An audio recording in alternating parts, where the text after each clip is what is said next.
All right. Welcome back to Boss Uncaged podcast. So today we have Ken, and Ken and I think we met through LinkedIn. We had some offline calls. I love his energy. I love his synergy and his background in sales. And whoever I'm interviewing, I like to give them a particular nickname. So in this case, I'm going to name Ken the top sales boss because obviously that's what he specializes in, and that's what we're going to be talking about today. So I want you to kind of just open up and tell our audience a little bit more about you and what would you like to talk about today? Oh, well, I'd like to just talk about how to help people, really scale their business and some of the things that I find, might help them move the needle. Mhm. But I've been doing sales for over 30 years. I was in a few different sales roles for 21 years, and then my company was being acquired in 2006. The company I worked for, we were doing performance contracting services, energy service performance contracting. Mm. And I, because of where I was in my life, I was a single parent, and I was commuting to an office that was an hour and a half away, and I just decided I was going to buy a business. So I started looking around, and the only thing that really made sense to me was leveraging my success and helping other people really resonated. So I bought a sales training franchise 2006, and I worked that till 2013, and that's when I started my brand, Our Sales Coach. Mm. And so I've been doing this for 17 years, and really been involved in a lot of really exciting different types of businesses. We work a lot now with manufacturing companies and some tech companies, and it's really a lot of fun. Yeah, yeah. So So I think part of that, part of who you are, I've done some due diligence and I looked up the etymology of your last name, right? And come to find out, like your last name suits you so well that the etymology of that means the circuit or to complete a circuit, the circle or circumference, lap or cycle, which kind of goes hand in hand with like mechanical engineering, which is what you went to school for, and the fact that you're into sales right now in that particular market sector. So I want you to kind of like talk about like the early days, like were you raised in a family that were full of entrepreneurs? Were they like more blue collar workers? Like, where are you getting like this savvy sales entrepreneurial spirit from?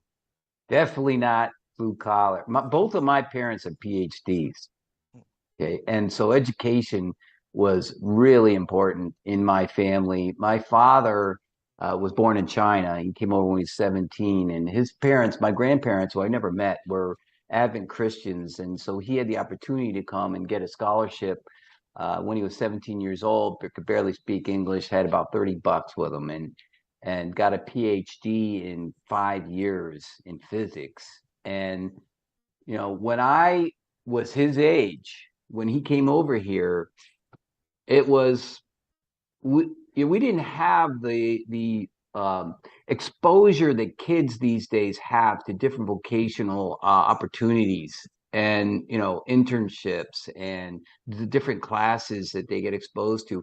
It was like math, science, English, history, and so my dad said go get an engineering degree. So that's what I did, and I got an engineering degree.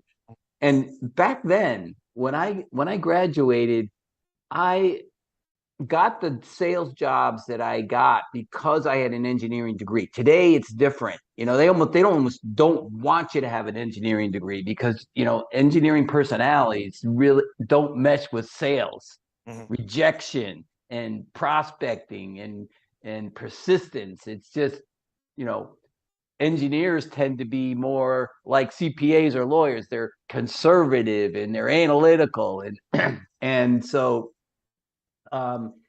I was an engineer for 5 years, and I really saw some trends happening in the power industry, deregulation in particular, and also environmental trends. And this was back George Bush Sr.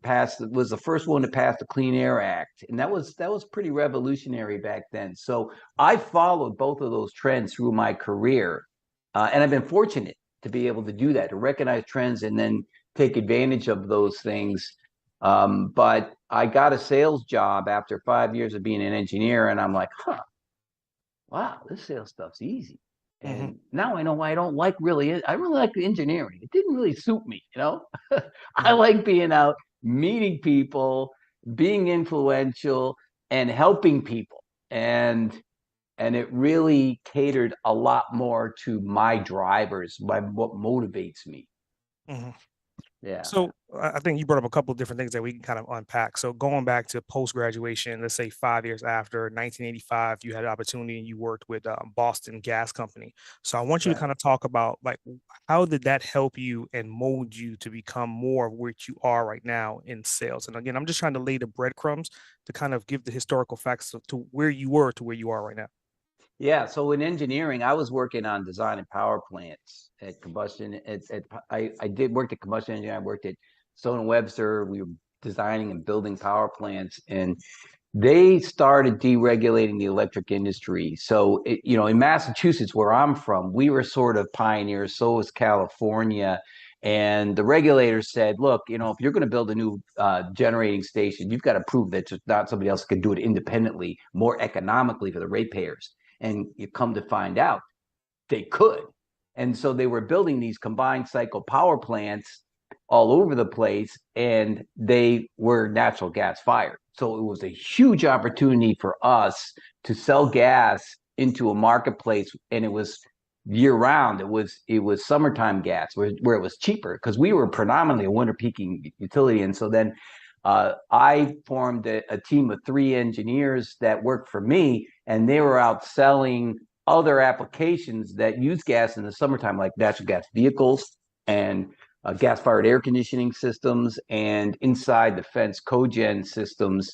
And so we were out there, running promotional programs and working with our customers to put those kinds of systems in. And then I got recruited by York International, who was selling the gas air conditioning equipment. And so then from there, I got into the energy service performance contracting business. So, I mean, earlier on, you said that your dad originally came from Asia, and traditionally, kind of having that Asian descent, and he's into physics, and he has like a high degree in that. What was that conversation like, sitting down with your dad, saying, "Hey, I wanted to transition from being more so in the engineering space, which is more relative to his physics, moving into sales." What did that look like? Yeah, well, that didn't bother him at all. He was happy I was being successful, and the things I was working on were, really uh, leading edge and innovative, and I was doing well, Mm-hmm. and so that he was happy for that, and he was a really focused person anyway, and he worked till he was 81 and did Wow. some real groundbreaking things. And like, for example, every airplane that you fly in, it uses a gyroscope of some sort for guidance. He developed that technology at Bell Labs. He developed, when the ozone hole became an issue, he worked for NASA and developed the modulator that was able to interpret the data that they were getting from lasers to try to figure out how big that hole was. That's the kind of stuff he did. And he just so focused on that he and I didn't really have a lot of conversations about my career. Mm. And it's just the kind of person he was. I think it would be safe to say he was probably watching from the outside in, and probably being very proud of what you were doing. And I think like this first part of this conversation kind of leads me to a video that I've seen of you, that you were talking about always ask questions, and you want to ask more fact-finding questions. And essentially that's what I did leading into this to kind of lead to this moment. I want you to kind of talk about how important and relative is it to not only do more listening than talking, but actually asking the right questions to those particular consumers. Yeah, that's a real big part of what I teach my clients. And, it really, first, it starts with understanding, where do you really add value, to Mm, whom, with what you're doing, whatever you're doing. it has to add value. But, it's hard for people to really understand how is that perceived from the standpoint of the person you're trying to bring in as a customer.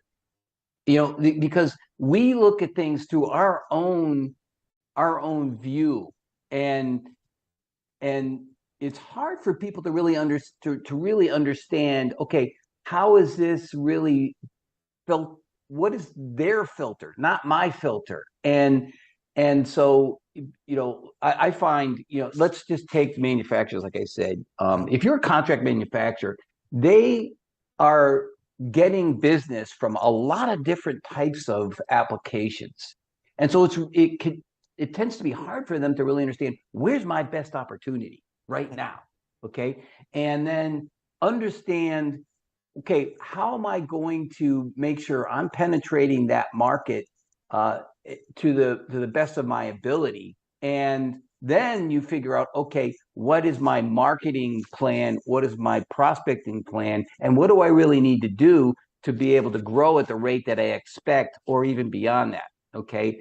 And then and how do I differentiate what I offer? And this is how I come back to the value part. So how do I really understand the value I provide to them, and can actually get people to see that in a way that it differentiates me from my competition? Because usually my clients are in competitive, mature markets where there's a plenty of people who can do what they do. And then what I teach them, this is where I'm coming around to the listening and the asking. Your sales process needs to be able to verify that. And even when you can't, even when you're spot on, selling really is asking really good questions so that the person that you're interacting with actually concludes that what you have to offer is the best solution for the problems that they have. So that through that process, asking the right questions, because you spot on really on what you suspect is on their mind, then they conclude themselves that not only are you a fit to help them with a problem, but they should do something. They must do something. There's too much. There are too many consequences to not taking action, and that you're the best fit. And so what you do is you do that through listening, through asking the right questions, and listening attentively. So that kind of leads me into buyer perception. 'Cause I mean, obviously, you're talking about presenting them with the core benefits of what you do, so that they know that they should hire you versus you trying to sell to them. They know that you are a requirement. Where does buyer perception play into that? Well, that's the only thing that's important, isn't it? Mm, Right? Because the buyer is the one who needs to make the decision. Okay. And salespeople, when you first start in sales, you feel like you need to present what you have and the unique features and benefits, and then they'll automatically conclude that they need to buy it. But telling is not selling. Okay. And when you show up and throw up like that, then you actually, even if you have unique things that are significantly different from your competitors, they don't discern that difference.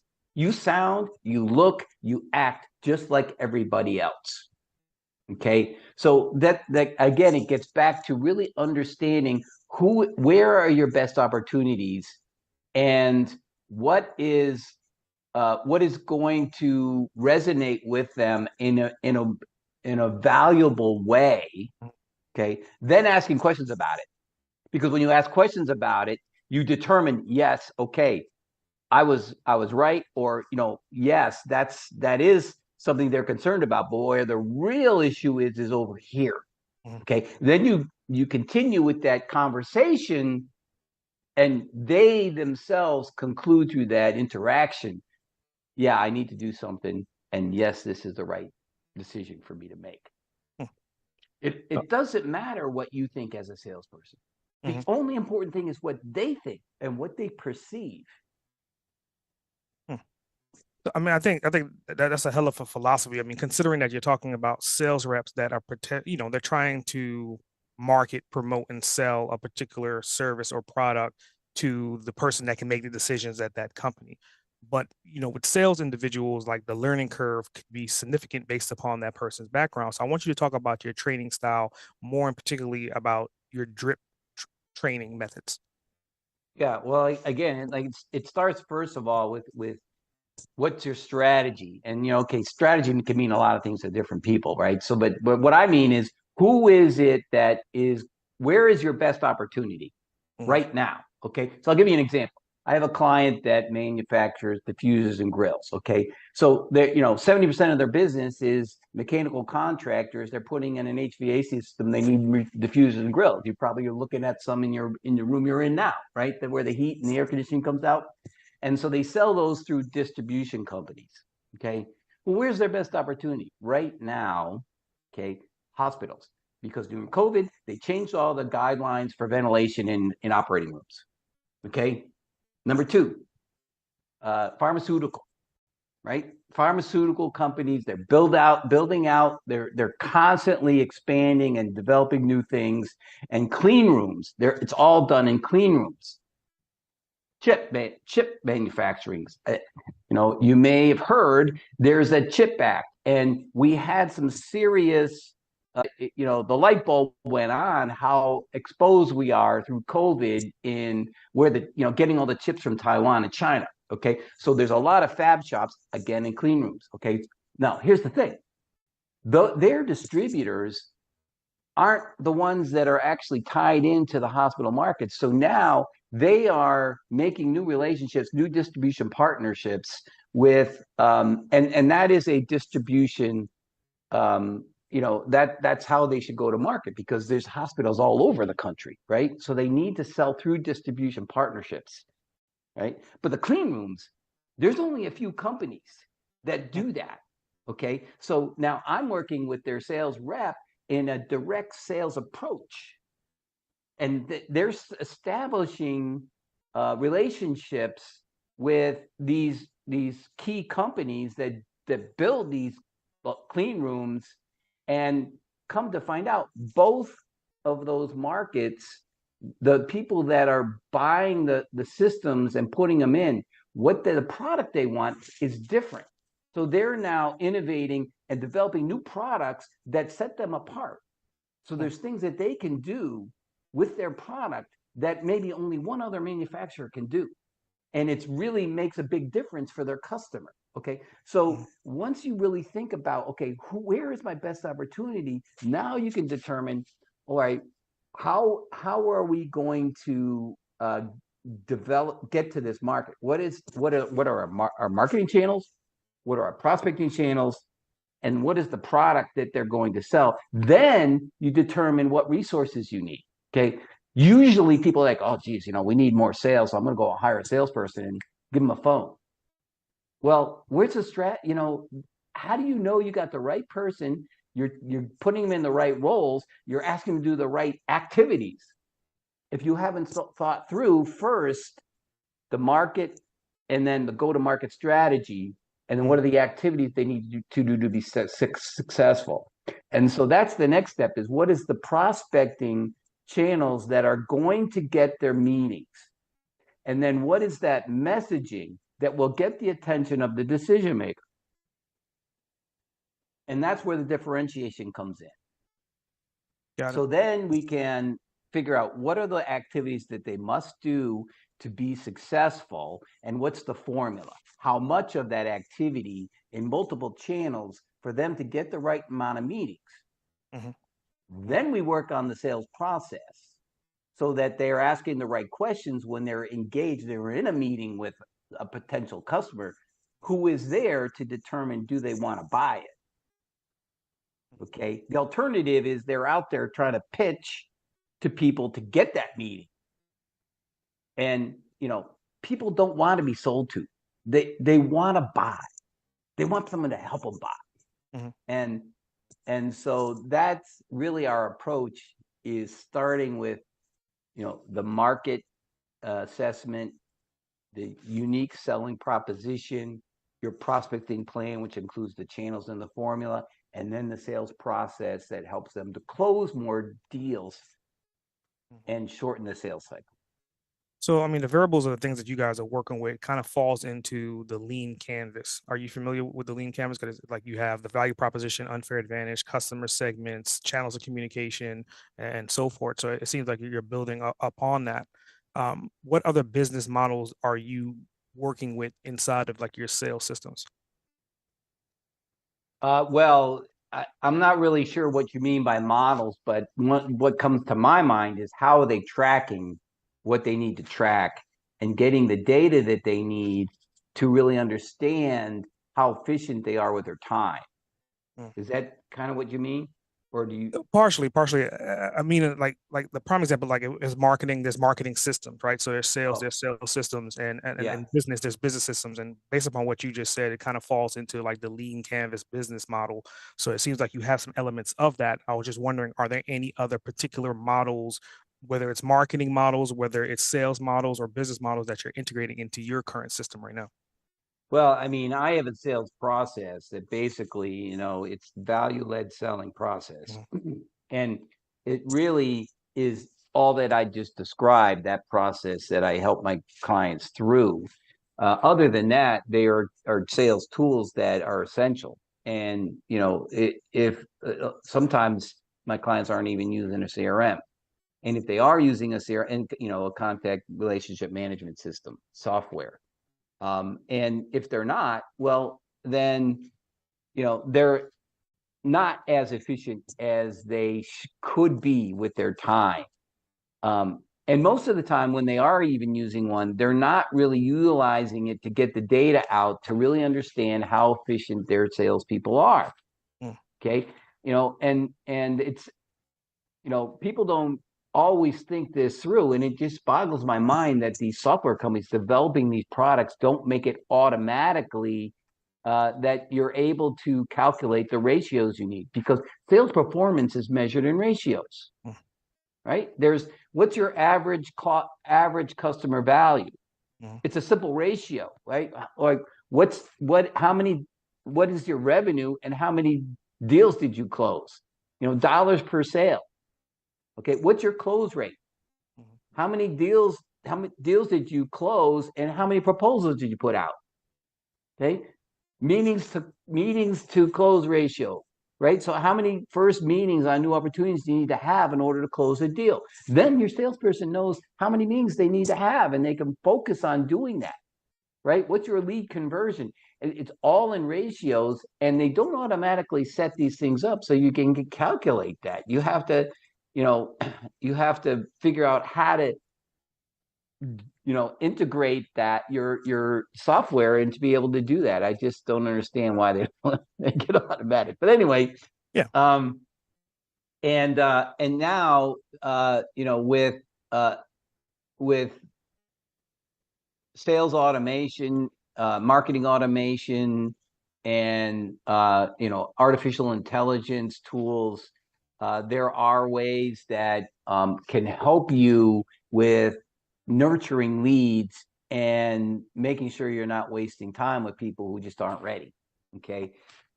And so there's just a plethora of different types of tools like that. And so, helping them to really select what do they really need and Mm. how are they going to use it and how is it going to help them become more efficient. Mm. Because really, as salespeople, there's two things that really are our intellectual property. Number Mm. one, our contacts, our relationships. Number two, our time, how you spend in your time. And when people are just, throwing out proposals after proposals and closing like 20% or less, they're wasting a lot of time. Mm. I think that kind of leads us to a quote in your intro chapter of your book. And I think you had said something along the lines of the willingness to compromise is the willingness to be mediocre. So I want you to kind of talk about that because I mean, obviously in sales, there's top sales. That's why I'm calling you the top sales boss. And then there's obviously other salespeople like more entry level sales. Where does this quote fall into the equation as far as becoming a great salesperson? Yeah, and I think it's not really well, I mean, if you're a salesperson, this does apply to you. You know, I'm thinking more in terms of the sales leader, because, you know, a business owner, let's say, you know, you go out and you hire salespeople, and you know, you look across any sales team and you know there's going to be a variety of results. Some of it's related to the experience they have, okay? But a lot of it also relates to their personality, right? But the you know, the what ends up happening is they just accept the fact that they're not going to get the same results from everybody, and it's probably true. But they also accept the fact that if somebody is not really performing up to their ability, that's just the way it is. They accept that, okay? Instead of setting people up the right way to be successful, okay? And again, it goes back to, did they really plan a strategy so that they know where their opportunity is, and then what activities need to happen in order for them to penetrate that market and to increase market share where the best opportunities are? Is it with existing customers? I was with a prospective customer yesterday where they have some existing customers where they have, you know, maybe a 10x opportunity to grow business with them, but they, to meet their goals, they need to bring in new ones like that. Mm-hmm. Okay. And, you know, with the size of their sales team, that's something they really need to think about, is how much time should they spend with existing customers versus going out and trying to get new ones, because they need to do both. And when you look at that, what are the activities that need to happen in order for them to be successful in doing that? And then they insert the right person in the right role. Okay. And instead, you know, they just put somebody in a sales role and not, without really thinking about, number one, you know, are we really uh, well defined in what activities we expect them to do? And then are we tracking things the right way, like I defined before, to determine, is that formula really playing out the way we expected it to, or do we need to make adjustments? And not until you do that, have the strategy and have the tracking and assessment, and we evaluate it, look at it weekly and evaluate it monthly, you're not really, you can't say I've done everything I can to make sure that each individual on my team is performing at the best of their ability. So I think with everything that we said so far, I want to kind of pull it back to something that you said earlier about sales people in general dealing with rejection. And I want you to kind of talk to a story to when you had to deal with like the worst case scenario of rejection and you figured out a way to overcome it. You know, obviously anyone that has a business or been an entrepreneur has dealt with some level of rejection. Some rejection have been, you know, polite, and some rejection has been, you know, damn right ugly. So I want you to kind of talk about like your worst experience and how did you overcome that? Oh gosh, you know, reject sales is wrought with rejection. Mm-hmm. I mean, just today, my salesperson, you know, we had a meeting scheduled for this afternoon, and the person sends an email saying, "Hey, sorry, we're pulling back, we're reorganizing, and I just can't spend any money on this, and call me in the summer." Okay, that's a no. Mm. That's rejection. You Yeah. know, it does it feel good? No. I uh, uh, I I have a funny story that there was. I'm not going to tell you who it was, but you know, there's always if you go out to a networking event, there's always going to be financial planners there, right? They're a dime and a dozen, and you know, and so there's wirehouses, which are the big, huge, like insurance companies, and they just bring people in droves, and And then there's the broker dealers where they spend more time trying to help their people be more successful, and they provide the back office for them. And then there's registered investment advisors. They're the independents. Okay. And I've worked with all of them, but there was a wirehouse, where they just recruit, and people are floundering. So I'm like, and in the Boston area was one of the biggest offices. So in networking, there was somebody who I know had been there a while, and I said, "Hey, listen, if I'm going to call these guys, who do I want to talk to?" So he said, "Well, you'll never get a number one guy. Call the number two guy." So I call the number two guy, and I go, "Hi, this is Ken Cheo from our sales coach." Click. So wow, I got cut off. So I called him up again. I said, "Hi, this is Ken Cheo from our sales coach. We got cut off." No, I hung up on you. Click. I love that story. And they're just spending so much time recruiting people, training people. These people, when they come in, they put them in 4 full days of training. So they got one day to go out and try to be successful. And I feel guilty, just suggesting that I take more of their time, right? But they just come out and they're floundering, and it's crazy. But the hard ones are the ones that you really think that you're excited about helping them. You can see the pathway to success, and they, whatever reason, they go to a competitor, or they just can't get their head straight that it's the right thing to do. And those are the harder ones. But the point is, I ask my clients, how many of you believe you're going to close every deal that you come across? Mm. Obviously, nobody raises their hand, right? Now, the point to bringing that up is everybody needs to get no's. You've got to get no's. And how many no's do you need to get? Okay. So for me, when I was prospecting in, high level prospecting, so referrals and networking, and I do speaking and the things that I did before I started to really do more direct outreach, cold outreach, which we do now, it would take me 2.5 first meetings to close a deal. Okay. So when I got 2 no's, I'm excited, right? I'm excited because I'm going to get one, right? Get the no's faster. Now that we're doing more cold outreach, it's more like 4. So I got to get 4 first meetings to get it. And I know how many meetings I need to get, right? And so when I'm at my 4th no, life's good. Enjoy those no's. Just know how many you need to get and get them faster. Because the faster you get no's, the faster you're going to get a yes. Makes sense. If you Make let it correct get to you ratios.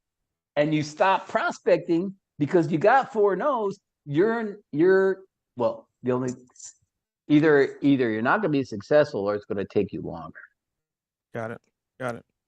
So let's time travel back to 2005. I mean, obviously that's when you sold one company and then you acquired the training franchise. I want you to kind of like talk about that because I mean, obviously most people they probably will sell a company and then they may want to go into investments. They may not want to actually start a new company, but not only did you start a new company, but you went and acquired one. What was the process like and why did you go into a training franchise of all the things that you can pick up and purchase? Yeah, well, first of all, it wasn't my company. I was the salesperson for this company, and we were being acquired by a competitor. And I decided I wanted to start a business because of where I was in my life. And I just started looking at all different types of businesses, and I hired a franchise broker, Mm, and he put me in front of a franchise opportunity, and I bought it. I bought the franchise because I didn't really want to. And again, this whole concept of my leveraging my experience to help other people really resonated with me. And I didn't want to have to create that. Because I'm a salesperson. Mm, So the franchise really resonated with me because I had the material already that I could immediately implement, mm, and there's a go-to-market strategy and other people that already have been successful doing it. mm, Okay, so I could immediately go to market, and that's what I did. mm. And so I worked that for a good 13 years, and then no, 7 years, and then started my own business. So, earlier on we talked about your dad and talked about your upbringing, and then you alluded to, being like a single parent. How have you been able to juggle and manage that, being that you were a single parent at given time during your lifespan, and also running companies or working for someone, and then obviously buying a franchise? How did that work for you? Yeah, well, you need to have help. You need help, and one of the things of owning your own business, you can make your own schedule, Mm, and the sales actually is you have more independence in sales than you do in most careers. But when you own your own business, you're master of your own destiny. And so I was able to work from home, and even though I had an office and I kept on moving to bigger offices, but I needed a place to train people. And so it was helpful for me. And then I was I went to the woman that lived across the street from me, and I mentioned, I'm looking for somebody like a high school kid that can come after school and watch my son. Do you know anybody? And she said, I'll do it. mm, I'm like, wow. And so the bus stop was right in front of her house, and she would pick him up from the bus stop. And then when I got home, I would just go across the street and pick them up. mm, And it was such a blessing. mm, It was that, she was available for that way, and you go to a daycare place, and I was using daycare before that. But if you don't, you got to show up at 6 o'clock. yeah. You gotta, you can't be late. And and so with her, I had a lot more flexibility. Mm. So, I mean, being that was the early days, and now I would think that your son is a lot older than that right now. What has he received or gotten from you, considering that he's been through this journey with you, at least by your side, or at least seeing you progress over the years? That's a great question. Yeah. So he's 30 now. Okay. So he's completely on his own. And he actually went to Berkeley College of Music to be a rock singer. That was his dream. He wanted to be the next Steven Tyler. And he had a band all through high school, and they were awesome. They all went to Berkeley, and you know, he he decided, he was like the only one that was really hustling in the band. He was getting all the gigs. He's the only one know how to use the equipment, set it up, and he just got tired of it. And so he went out and got a retail job. So now he works for O'Reilly Auto Parts, and he manages auto parts stores, and is responsible for the profit and loss of the area he's at. And um, so he's really good at he's really good at it. He's a good manager. He's good at training people, and it's not easy, because in retail you're dealing with people who start off at you know really low wages, and you've got to be inspirational to help them to see through that and like their job, and Mhm. you know I mean, I think it's interesting that your son is 30, right? And obviously, I think in the next 20 years, where do you see your business? I mean, you're building it up. Obviously, you're building it with probably legacy in mind. Would it be fruitful to say that maybe down the road your son could take it in the next 20 years, or where do you see that company going 20 years from now, roughly? that. Yeah, no, I never really thought of that. Not really. I think he likes what he's doing. Mm, I do have employees though that I would like to see succession through them. So, I have a salesperson that it does some admin stuff, but pretty much spends most of her time selling. And then I have two trainers.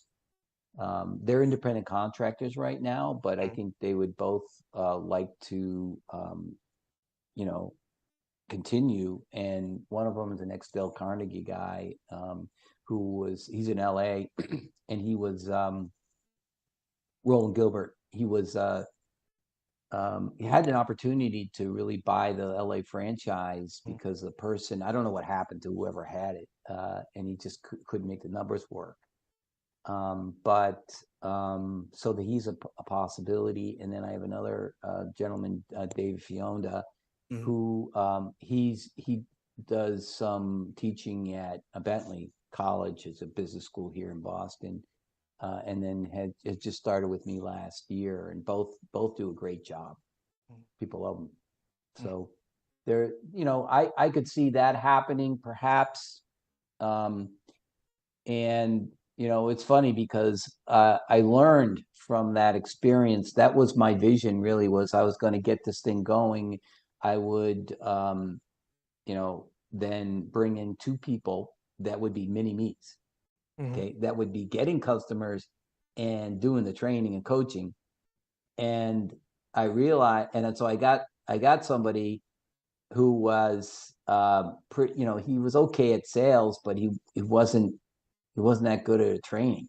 Mhm. People, I'd say, well, how did it go? And they're like, well, they're not you, Ken. And I'm like, oh, that's not what I want to hear, And then there was somebody else who could bring some business in, but he wasn't. But I mean, that actually was, a pretty good trainer, but he just couldn't bring the business in. So I have somebody that can do the sales, and I have some people that can do the training, Mhm. and it's much better. Mhm. So it seems like you definitely strategize with delegation and kind of referencing back to your book. And this is like a book related question. In your book, I think in the bibliography, you had made a point to point out influence, the psychology of persuasion. So I Yeah. want you to kind of talk about that book or any other book that you would want to recommend to a listener in addition to your book that can kind of help them progress and move forward with great sales. Yeah, Cialdini, that's just a classic. And he talks about, I don't know if there may be eight influences. Scarcity is one. When you think about, I don't know if you might be too young to remember Tickle Me Elmo or Cabbage Patch Kids. There's always that one toy or it seemed to be in the wintertime where, I mean, in Christmas time, that people can't get. There's just not enough of them, and Mhm. then it turns people into animals. They're like like so, being very ruthless. But when you can't get something, that is motivational to Mhm. people. And then social proof.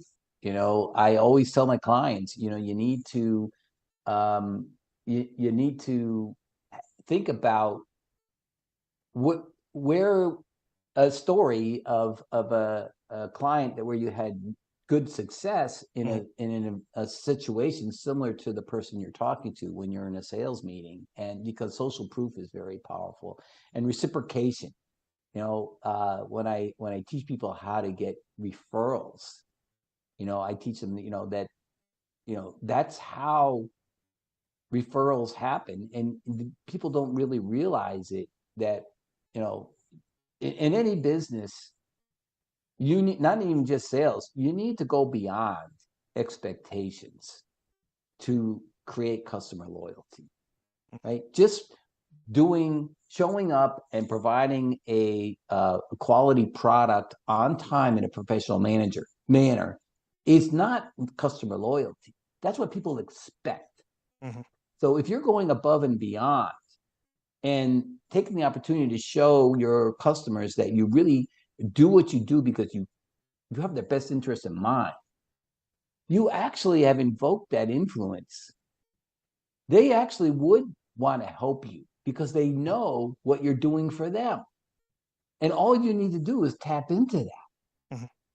And so the reciprocation is a powerful influence. So that's a great book. Um, let's see what else. I'm reading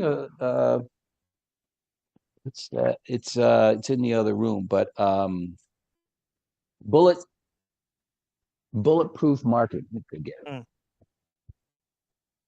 Bulletproof marketing. Go ahead and pull that up.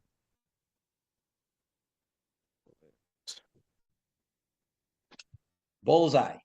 Gotcha. Yeah, bullseye marketing is. I know Louis Gadima uh, is a friend of mine, and great book, uh, filled with ideas, and so I recommend that. It's a great book. So let's see. I'm looking on the shelf. I don't know. There's I like Daniel Pink. I think he writes some good books. Um, oh, this is the book I use. Success Principles, Jack Canfield. So basically, my book, these are the two that I use. Mm. Okay. And before I wrote this, I would give people PDFs. So I gave them a binder to put all that information in. And then I used this book, which is out of print, Common Sense Selling, and then the 12-week year. This is a great book. So I have stuff in my book that replaces that. But this is a great book. The concept is, look, when your year is 12 months and January doesn't go the way you expect, there's always February, Mm-hmm. right? First quarter is not up to par. There's always second quarter. But when your year is 12 weeks, every day counts. Mm. So there's 4 13-week segments in a year, calendar year. So make your year 12 weeks. Figure out what are your goals for the next 12 weeks. Chunk it down. And that's always the key to goal setting, is what are the activities that you need to do to get there? Mm-hmm. You have to do that, because once you've done that, now you have things that you can keep yourself accountable for, and then just track it. Did I do them every week? I tell everybody, plan your week. You got to plan your week. You cannot be efficient with your time unless you plan your week every week. And when you do that, grade yourself. How many of these activities did I do? And then when you're planning your week, you can set yourself up to do more. Mm-hmm. Very simple concept. So that's a good book. I think something that you brought up earlier that I want to circle back to, and when we were talking about influence, was scarcity. And in today's world, we're dealing with a digital economy. So the reality of a digital product, there's really no scarcity. So from a sales standpoint, obviously you can do open and close sales and say, hey, we're not going to let you buy until a particular later date, and you start building like waiting lists. But what other methods are usually used in sales, especially for like large ticket items, considering digital products? There is no scarcity. Yeah, I well, first of all, you need to really understand their business, and if the more you are niched down or are, um, focused on where your best opportunities are, either it's in an industry classification or what people need to buy and who needs that. You can be more relevant and really understand what is typically top of mind.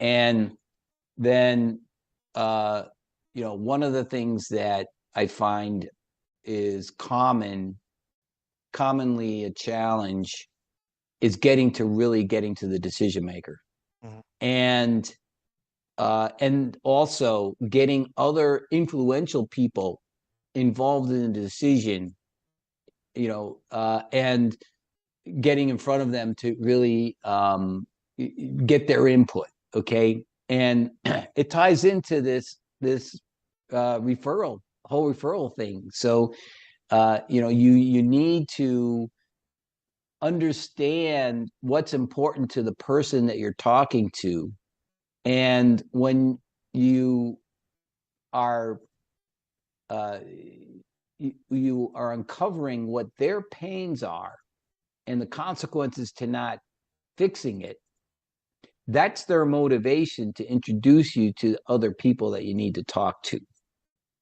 And so when you find that you aren't really talking to the decision maker, then you have to really be executing on that and finding out, okay, what's your pain? How's this affecting you personally? Okay, so and so has not is going to have some important input into this, won't they? The answer is always yes. No, they haven't been part of this conversation we've had. Shouldn't we give them that opportunity? And you know, you need to be really perceptive and to utilize the relationships you're building, the trust you're building with the people you are talking to, and make sure you get to the other people important. And that when you do that, you find that people make decisions faster. Mm-hmm. And you also might find that you get connected to people at a higher level, which helps you to actually, your first sale might be a bigger deal than you ordinarily would have gotten. Mm-hmm. And it's easier for you at that level to branch out and cross sell into more areas within that organization. So I'm gonna put you in a scenario based upon those principles, right? And I think for what we talked about as far as being a top sales boss, you're potentially like working with leaders in sales. So let's say this individual is a new leader stepping into this role and they're overseeing, a pretty decent sized sales team. What words of wisdom would you have for that individual through your training methods to help them to be more successful with their team and their, sales and results? Yeah, that's a great question. Again, you need to be using the data, and it's just so common that salespeople view using the CRM as a nuisance, or I'm doing this because my boss wants me to do it. And they don't realize that nobody really explains to them how doing that is going to help them to understand how efficient they are. Okay. So sometimes leaders make the mistake of promoting a really good salesperson into a management role. Mm-hmm. And these are people who just want to be out there playing the game and winning.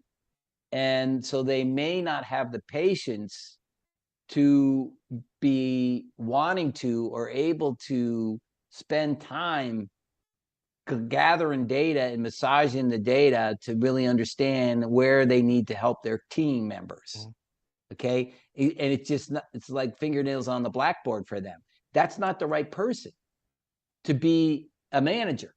And but if you are aspiring to be a manager, you got to set yourself up to get the data that you need, and you got to use it. You've got to look at it weekly and make adjustments monthly as minimal. Okay, Mm-hmm. that's the first thing. But again, it goes back to understanding the marketplace and the players, the decision makers that are in that market, so that you have at least an initial understanding of what might be top of mind for the person that your team members need to talk to. Okay, so that otherwise you won't be able to get their attention. And when you do get their attention, you need to be crystal clear about what they might view as different from what they're doing now and what your competitors are saying, because otherwise they may not pay attention.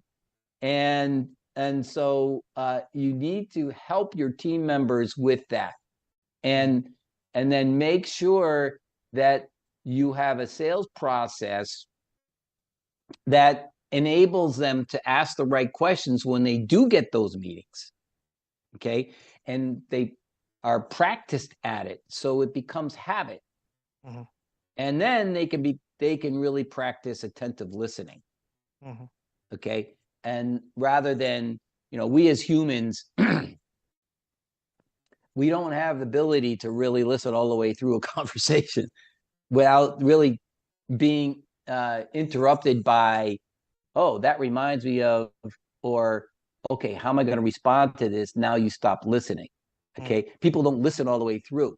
But if you are really practiced with the sales process, then you are now able to be more attentive, and then you can listen and use the answers, the questions, the conversation that the other person is giving you to guide the conversation and your questions Mm-hmm. and what you say.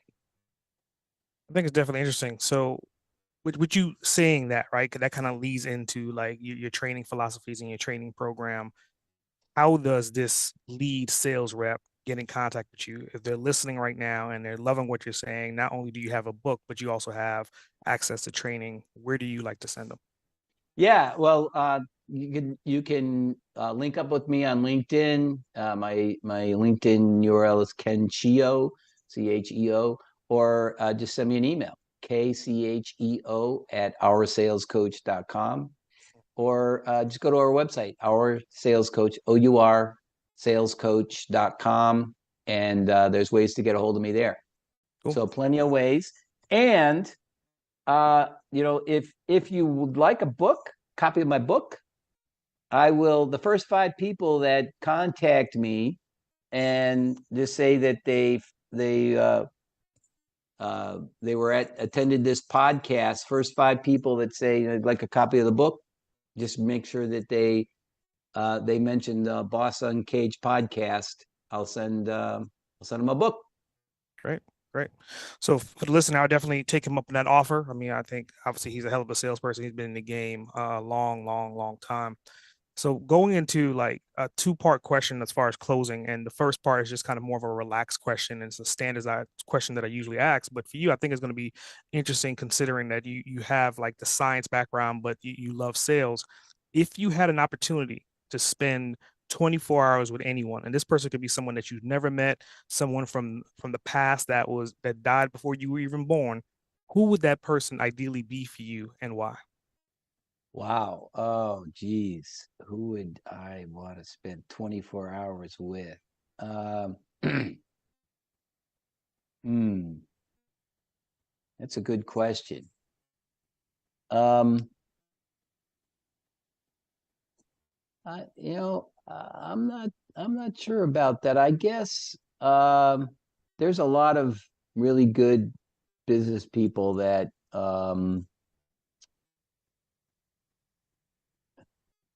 I guess I wouldn't. I have to think about that. Um, yeah, I don't. I'm not sure I have an answer for that. Mm. I Got it.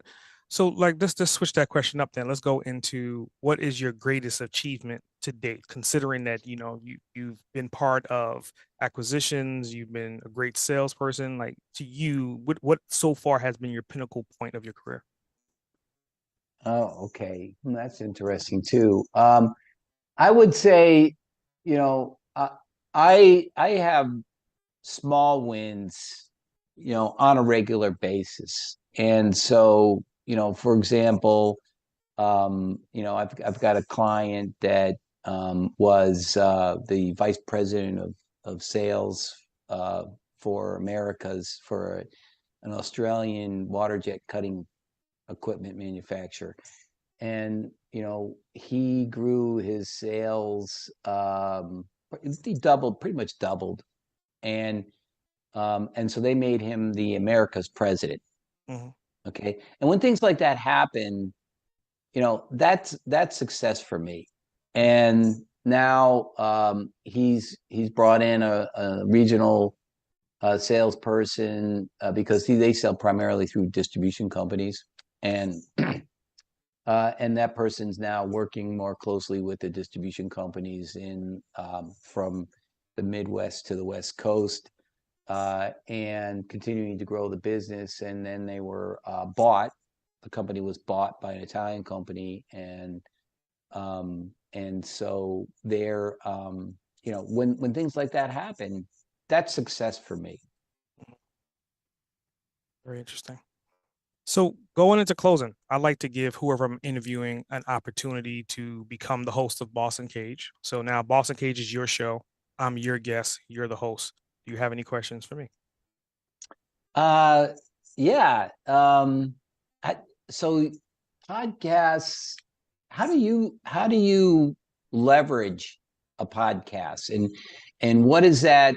What are some advice you can give me on leveraging podcasts? Because I do a lot of these things, and I don't really Yeah, see I would how. say like podcasting is better than group networking in a sense. Not to say that it should replace it; they could definitely work together. But think of it like you and I are in this conversation for about an hour. I know way more about you than a standard person coming in cold on a 5 minute call because I had to do my due diligence. We talked, you answered, and we went back and forth. It's kind of like a fact finding situation. So for you, if you're doing all these podcasts, you're essentially collecting the data points from all these different podcasters, and then either you could leverage them directly or you can then leverage their network because they're interviewing more people like you that may need your service. So figuring out with those podcasters, how could they become more JV partners to then point you in the right direction to their past guests? Hmm. Yeah, interesting. Yeah. Because I usually just, I post it on LinkedIn, and, I respond to some people, and, then it's not really, doesn't have a lot of legs, to it. And, so I've always thought there's probably more I could be doing that, to take advantage of that opportunity, but Yeah, I think appreciate it. goes back to your statement earlier about follow up. I think it goes back to follow up and asking the right questions. If you're going to follow Mm, up with a podcaster, it's not just about when your podcast is going to get released. It's then saying to that podcaster, hey, do you or have you interviewed anyone in this particular sector within the last 2 years that you mind connecting me to? That's the opening gateway right there. Because now, if you're talking to an individual that has interviewed maybe 100 people, out of those 100 people, let's say 10 people are your ideal avatars, then you kind of have more of a warm market or a hot conversion versus trying to find that person cold, because now you have the middleman as a podcaster making that connection between both parties for you. yeah. Okay. So Sure. from the sales Yeah. standpoint, yeah. Yeah. Absolutely. Cool. Appreciate it. Anytime. Any other questions? No, I'm good. Cool, cool. Well, I definitely appreciate you today. I think we definitely deep dived into the sales and the philosophy. I think you definitely dropped a lot of different nuggets. I think an individual that's watching this podcast, this is an episode that you have to kind of rewind and take action on what you've learned and what you heard. It's not one of those things that you can kind of just sit down, consume one time, and then get results. So with that, I definitely appreciate you being here, and I look forward to following you and staying connected to you. Yeah. Yep. Myself too. I really appreciate the opportunity.